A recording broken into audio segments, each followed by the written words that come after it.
कभी करती हैं मुलाकातें, कभी करती हैं मुलाकातें, कभी यादों में बरसातें, किताबें करती हैं बातें, किताबें करती हैं बातें।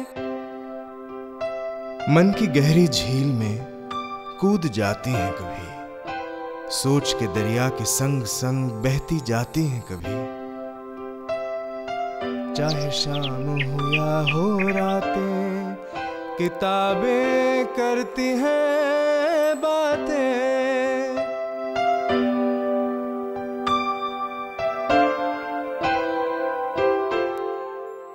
Welcome to Kitaabnama, Books and Beyond. Today I have with me the Irish writer McBride.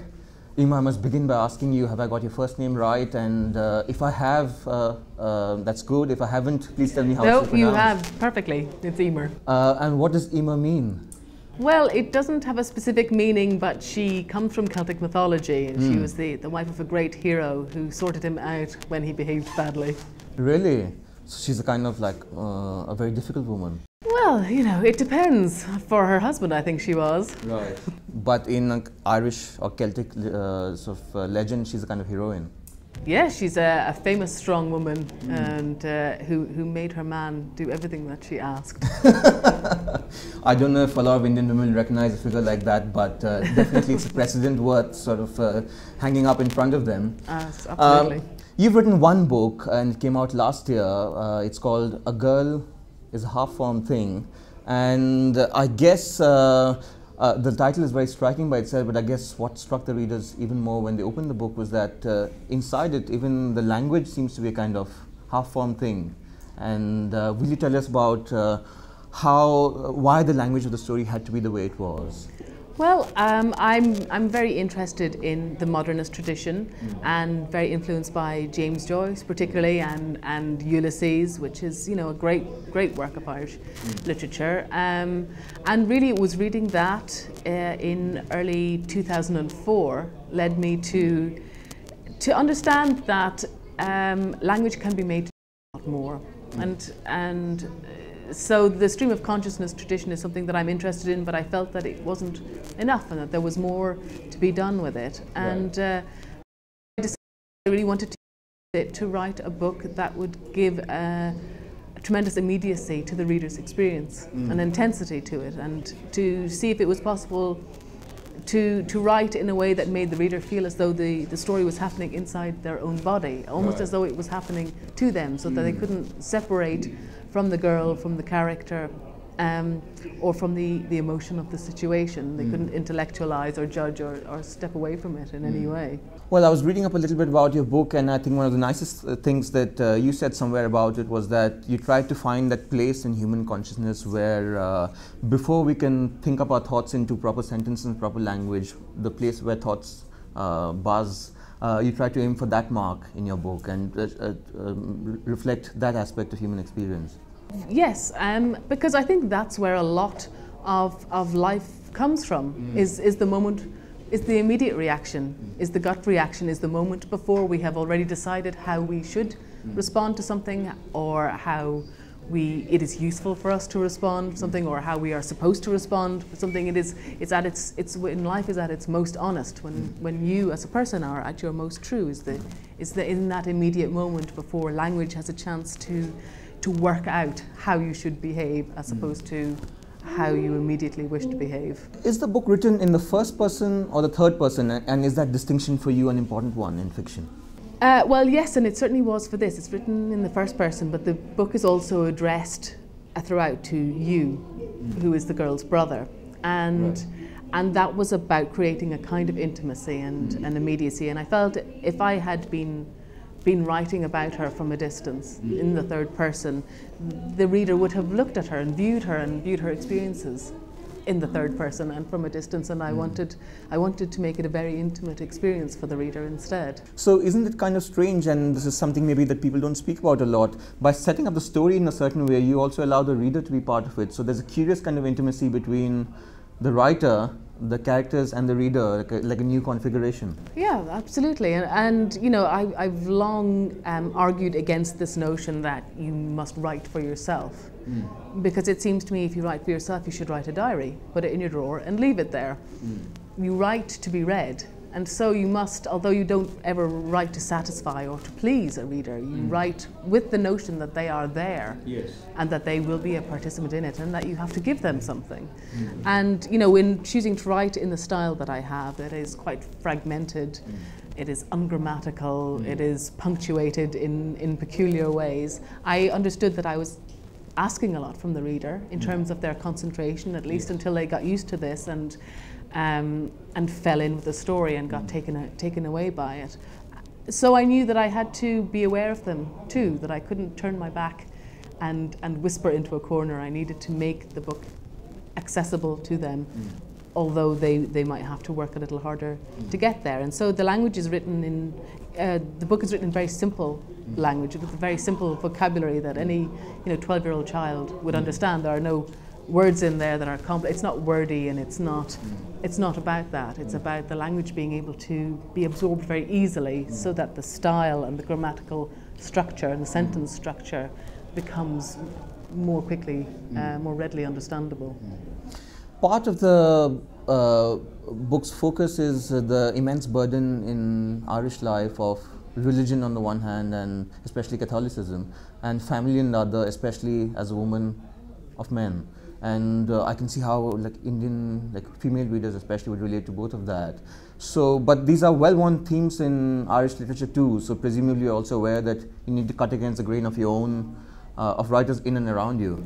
Yes, and when I sat down to write the book, I thought I don't want to write an Irish novel. I don't want to write about death and sex and guilt and religion and families. I wanted to do something else, and as I wrote, found myself increasingly drawn in to this very thing that I wanted to avoid.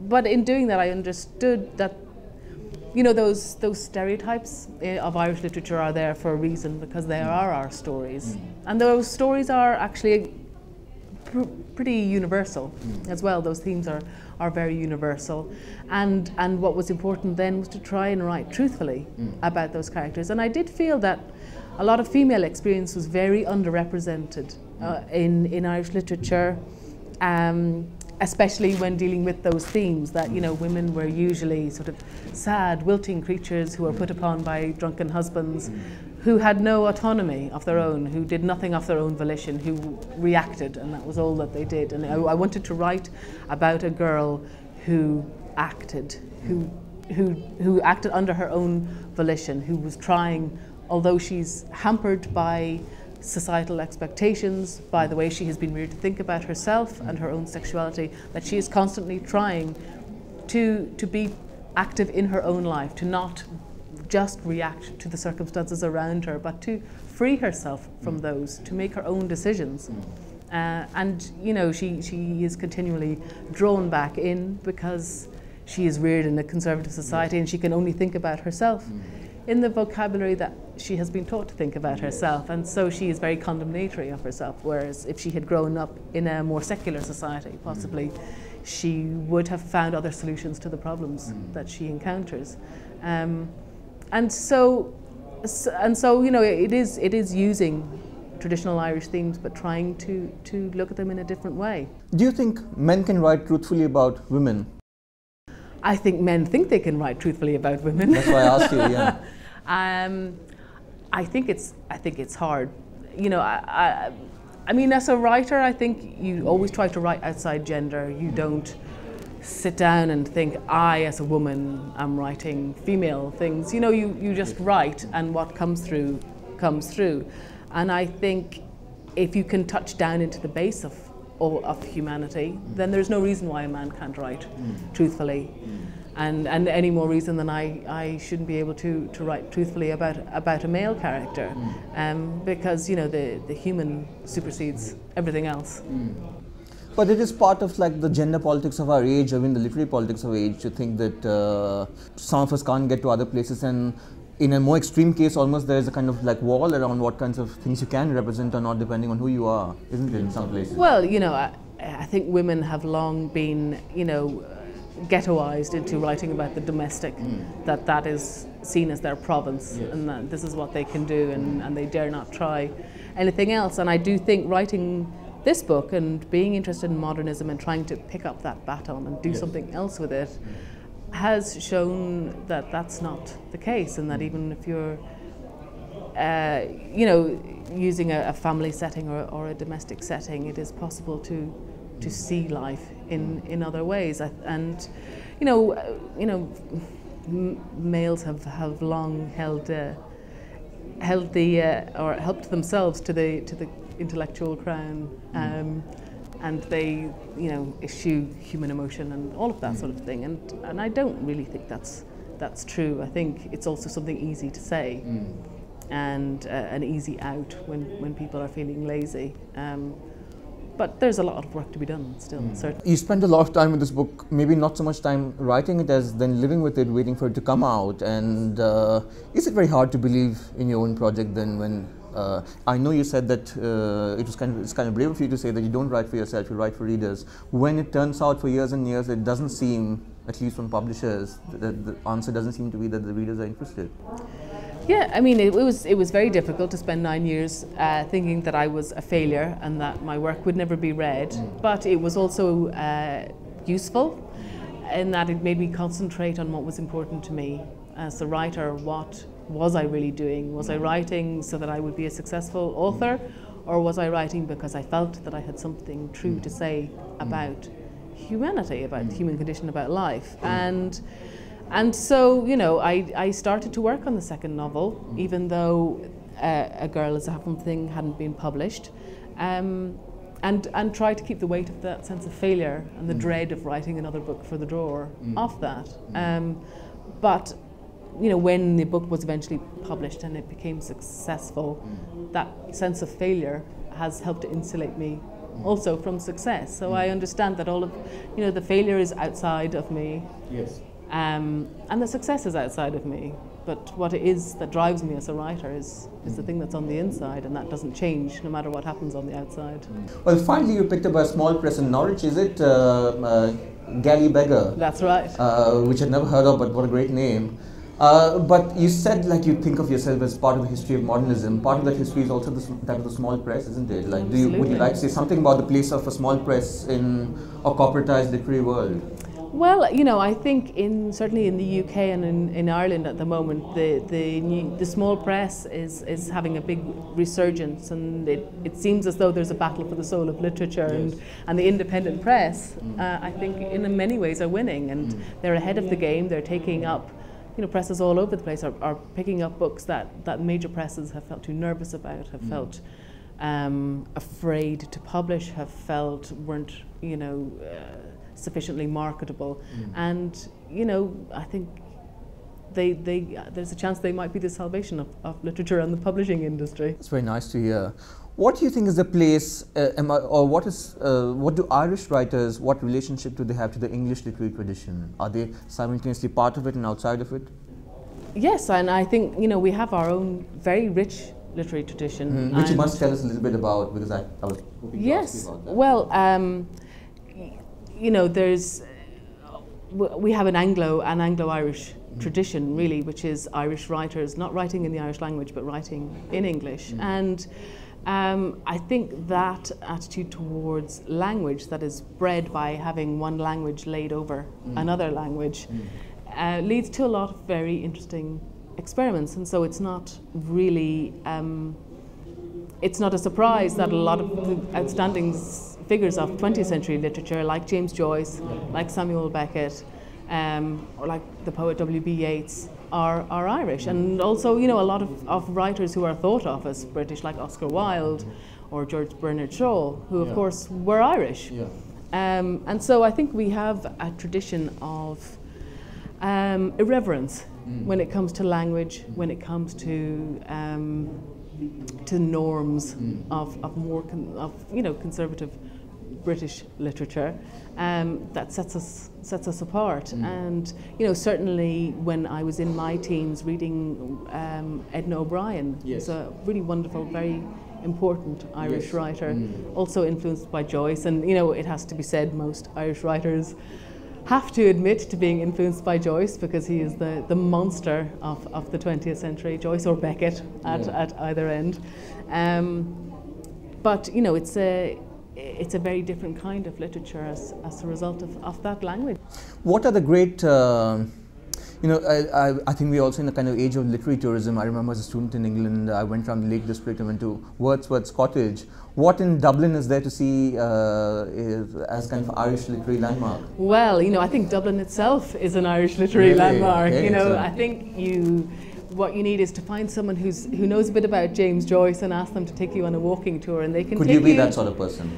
Sadly not. I'm not a Dubliner, but I know a few Dubliners, and there's nothing like it, who can take you and walk around, you know, the Dublin of Ulysses, and can point out where a lot of those buildings, a lot of those places are still there, and that's, you know, it is a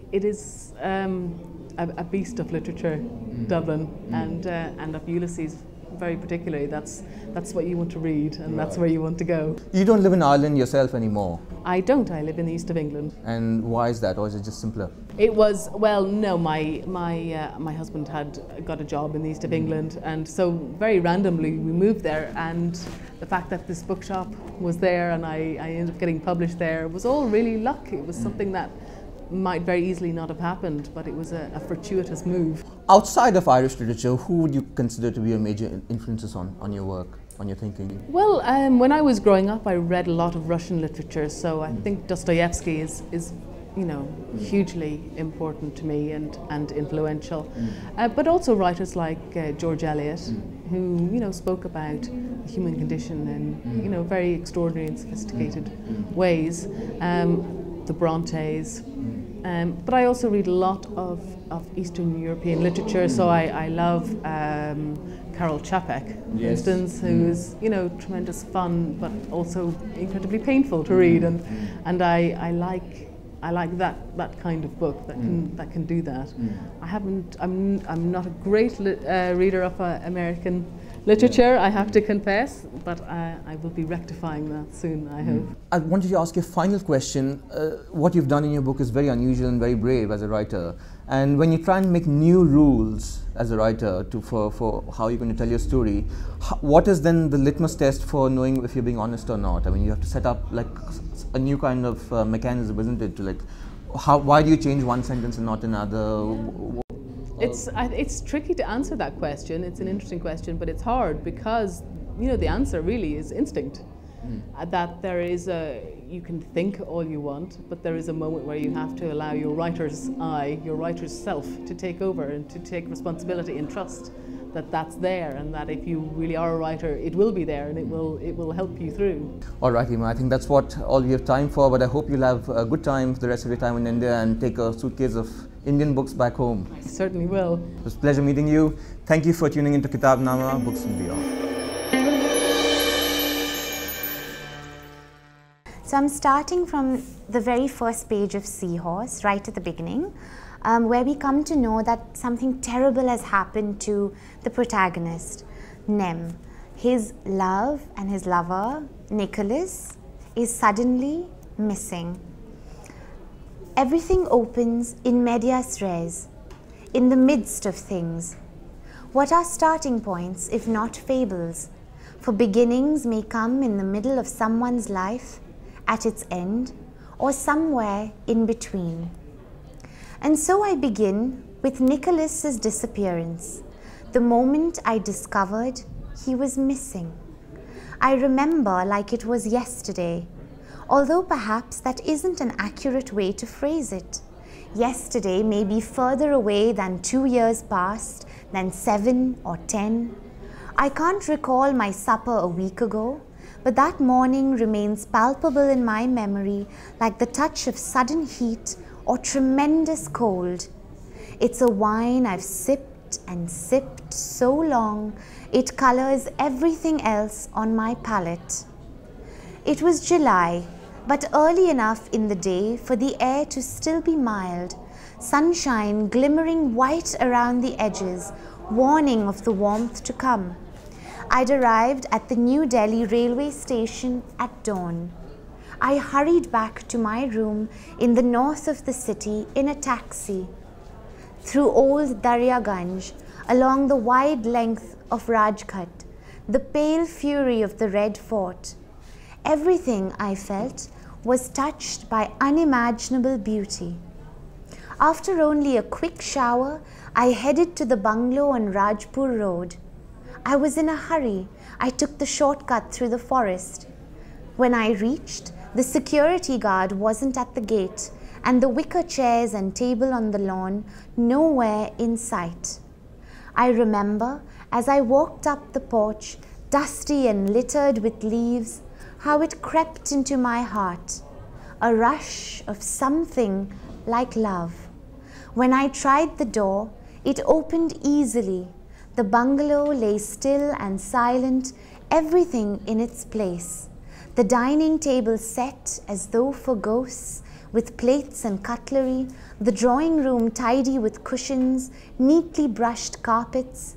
I headed straight for the bedroom, expecting to find Nicholas sleeping, tangled in a sheet, dream-heavy. Above him, the patient creak of the fan swirling, the smell of him in the air, sweet and salty, the tang of sweat. He wasn't there. The bed was made in neat geometric precision, his things missing from the bedside table. I walked down the corridor to the study. In all my months at the bungalow, I hadn't ever seen it so uncluttered. Only when I reached the veranda did something splinter, and it rushed in, the fear that had been waiting in the wings.